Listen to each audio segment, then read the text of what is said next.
Donc, ce qu'il y a de merveilleux dans l'hindouisme, c'est que il y a un héritage absolument extraordinaire d'expériences spirituelles.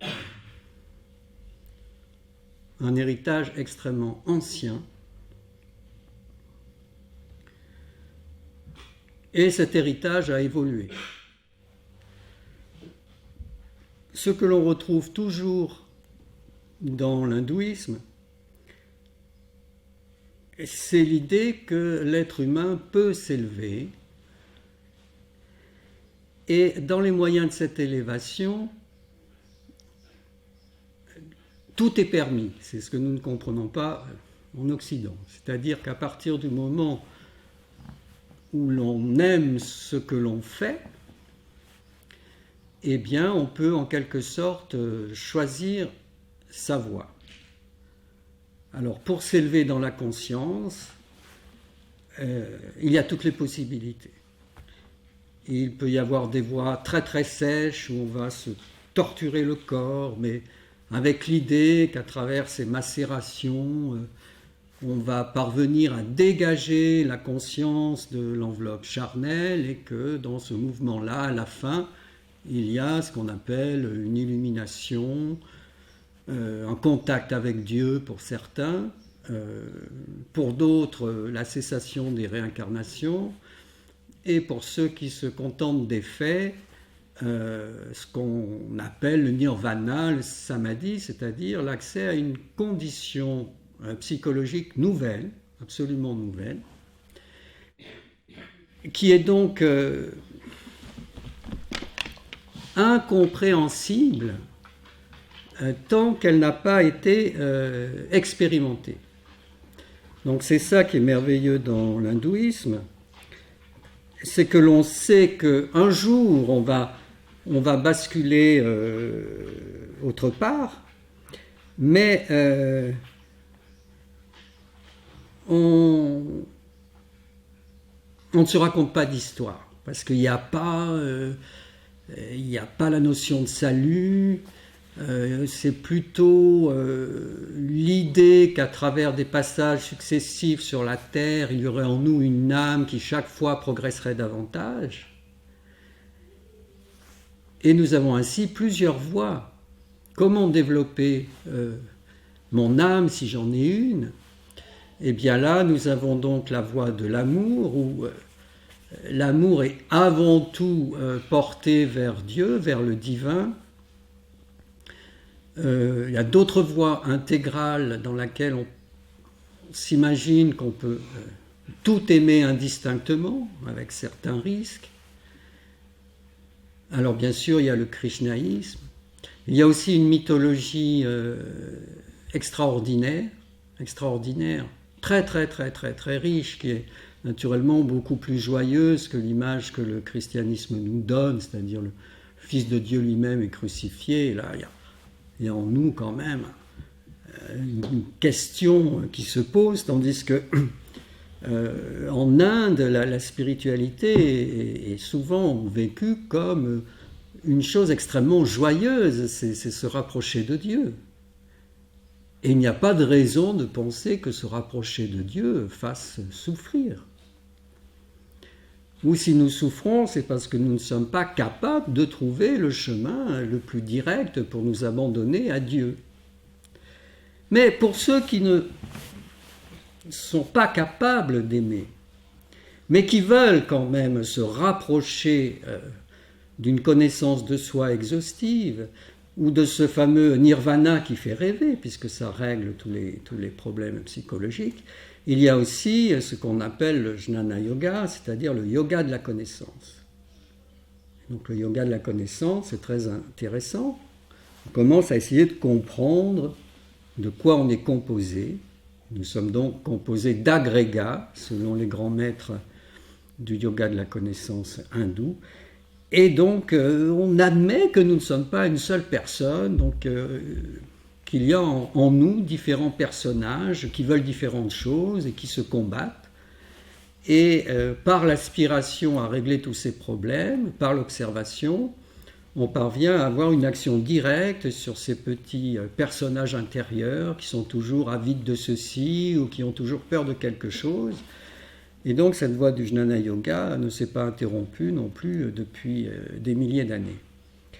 Et puis pour ceux qui ne veulent ni de l'amour ni du Jnana Yoga parce qu'ils trouvent que ces choses-là sont trop abstraites ou trop difficiles, il reste la voie d'un engagement absolu. Et c'est-à-dire qu'on décide que dès maintenant, tout ce qu'on va faire, on va le faire avec son cœur, on va le faire avec une générosité extrême, et surtout on va le faire avec ce que les hindous appellent le détachement du fruit de l'œuvre. Et c'est là où cette mentalité hindoue est merveilleuse, c'est que dans la Bible hindoue qui s'appelle la Bhagavad Gita, il est dit que celui qui est capable d'agir pour le bien de tous, sans chercher le fruit de l'œuvre, c'est-à-dire sans aucun calcul de récompense, c'est celui qui va le plus vite jusqu'au Seigneur. Parce qu'il donne tout ce qu'il a et il ne cherche pas la gratification, il ne cherche pas la reconnaissance et il ne recherche même pas l'illumination. Donc ça, c'est le karma yoga et c'est bien sûr une voie qui peut également s'appuyer sur la tradition ou sur le mythe de Shiva qui agit en permanence. Et nous avons aussi, grâce à cette multitude de mythes en Inde, une valorisation d'absolument tout. Tout est valorisé à partir du moment où on se tourne vers le dessus. Donc la destruction est valorisée chez Shiva. Donc les Shivaïtes, ça leur fait aucun problème de changer de vie du jour au lendemain. Ça leur fait aucun problème d'abandonner leurs biens. Si Shiva les choisit, et c'est comme ça qu'il y a des milliers d'êtres humains qui sillonnent les routes de l'Inde en ne sachant pas ce qu'ils vont manger le lendemain. Et il arrive parfois que simplement en croisant le regard de ces personnes, on soit complètement foudroyé. Et on ne sait pas ils ne savent pas ce qu'ils vont manger le lendemain. Donc, bien entendu, si l'on n'a pas eu la chance de s'être rendu en Inde, on ne peut pas comprendre que la voie spirituelle puisse emprunter des centaines, des milliers de chemins différents. Seulement, les hindous, ils ont 33 millions de dieux.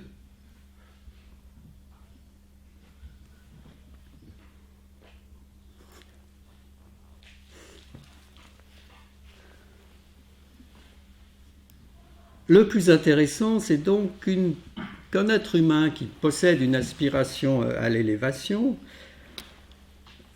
n'est pas obligé de lutter contre sa nature parce que il va choisir parmi les grandes divinités du Panthéon celle qu'il préfère, il va l'appeler son Ishta Devata, et c'est à travers elle, et c'est à travers le culte de cette divinité qu'il va chercher à s'élever.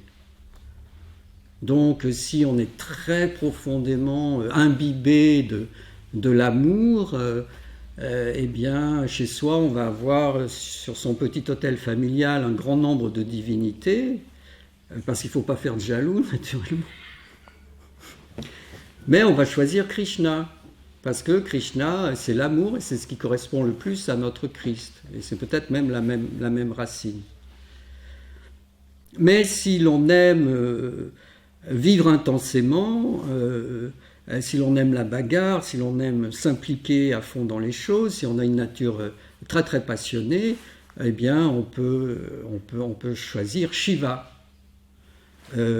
Par contre, si on a envie d'évoluer avec toujours un très grand raffinement de sa pensée, eh bien à ce moment-là, on choisit une divinité féminine comme Lakshmi par exemple, et ainsi de suite. Et si on a un petit peu trop le besoin de sécurité dans la vie et qu'on veut bien avancer, mais enfin, on veut vraiment vivre quand même sans trop de soucis, alors là, bien sûr, on va passer peut-être un petit peu trop de temps à séduire Ganesh, qui est le dieu éléphant qui permet d'accéder à la postérité. Et donc bien sûr, il y a un côté très très ridicule dans cette liturgie si elle n'est pas pratiquée avec le cœur, C'est-à-dire que si elle est récupérée par l'ego, eh bien on voit des hindous qui essayent de s'attirer les faveurs de Ganesh pour le commerce, de Krishna pour l'amour, de Shiva pour nuire à un voisin qui les gêne, etc. Mais à partir du moment où on suppose que l'être humain est engagé dans une voie spirituelle, le fait d'être englouti dans un monde de divinité lui donne envie à lui de monter vers ces divinités et vers ce qu'elles représentent. Et puis il y a aussi une voie qui caractérise l'Inde et qui semble le contraire de tout ce que je viens de dire. C'est-à-dire, on oublie les divinités, on oublie ce que l'on peut recevoir de Dieu, parce que le chemin vers lui est quand même tellement subjectif qu'on peut se tromper sur la relation que l'on a avec Dieu. Et donc là, on prend le problème à l'envers, et comme il y a eu aussi des centaines de sages qui ont fait cette expérience, on essaie de se libérer de la pensée, parce qu'on pense que c'est la pensée qui trahit en permanence l'identité la plus profonde, parce que la pensée est rapide, la pensée aime le conflit avec les autres, et la pensée est toujours aux prises entre l'idéal et puis la défense du territoire, se préserver de ceci, convoiter cela, obtenir. Et donc là, il y a une voie qui est pérenne aussi depuis des milliers d'années et qui est enseignée, ou en tout cas montrée par la plupart des maîtres de l'Inde. Et dans cette voie, on essaie vraiment de parvenir à une très haute connaissance de soi, jusqu'à espérer qu'un jour l'illumination ait lieu, c'est-à-dire qu'on débouche dans ce que les hindous appellent le brahman et que nous traduisons en français par le soi impersonnel, où on est très bien et puis voilà, c'est comme une mue, c'est le papillon qui sort de la chrysalide, on n'a plus besoin de penser. Et en même temps, on reste extrêmement conscient de soi-même. Et bien sûr, cette voie-là a non seulement été la voie des meilleurs maîtres hindous, mais Bouddha, naturellement, voulait enseigner cette voie-là. Mais comme son message a été repris par beaucoup d'intellectuels, on pourrait dire, on a abaissé sa doctrine jusqu'à en faire une sorte de sagesse populaire, et ce qui fait que le Bouddha, qui était originaire de l'Inde, est pratiquement inconnu en Inde, parce que dans sa voie spirituelle, il n'est plus besoin de Dieu. Alors ça, c'est difficile à admettre pour un hindou que Dieu ne soit pas indispensable. Ce qui fait finalement que le bouddhisme a été sauvé par les Tibétains, les Chinois et les Sri Lankais. Mais même le bouddhisme provient de l'Inde. Ce qui veut dire que c'est vraiment une terre où il suffit pratiquement d'aller pour un jour être transporté dans un mouvement où l'on a envie de se relier à ce qui est au-dessus et en empruntant son propre chemin. Parce que personne ne vous dira jamais quel chemin prendre. Vous avez des centaines d'exemples, vous avez des centaines de maîtres, vous avez des dizaines de lignées. Donc il y a même un tel embarras du choix qu'on peut ne jamais prendre le chemin parce qu'il y en a trop. Donc si vous voulez découvrir la spiritualité hindoue, sachez qu'aujourd'hui il y a plusieurs dizaines de livres dans les librairies ésotériques, sur toutes les voies, de toutes les époques. Et si vous vous intéressez plutôt à mon travail, moi je suis disciple d'un des derniers maîtres de l'Inde qui s'appelle Sri Aurobindo.